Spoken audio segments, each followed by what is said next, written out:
Samozrejme veľkosť majú akože prispôsobenú, ale vlastne toto oblečenie je stále rovnaké. No, čo si myslíte, že čo to máme na hlave? Čepiec. Nie inak.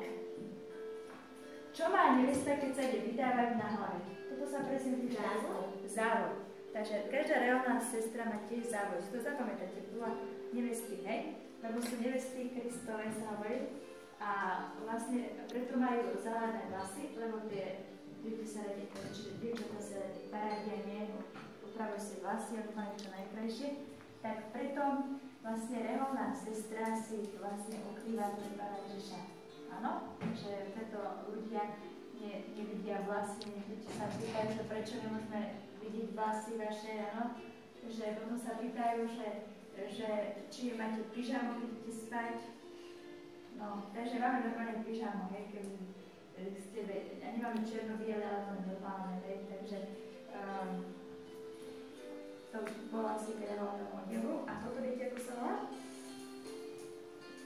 Tie reálne rôzne, a jedným slovom sa to volá habit. Okay? Majú aj, napríklad reálnici majú habit. Môžu mať hnedé, môžu byť aj modré a tak ďalej. Rôzne farby, máme čierne.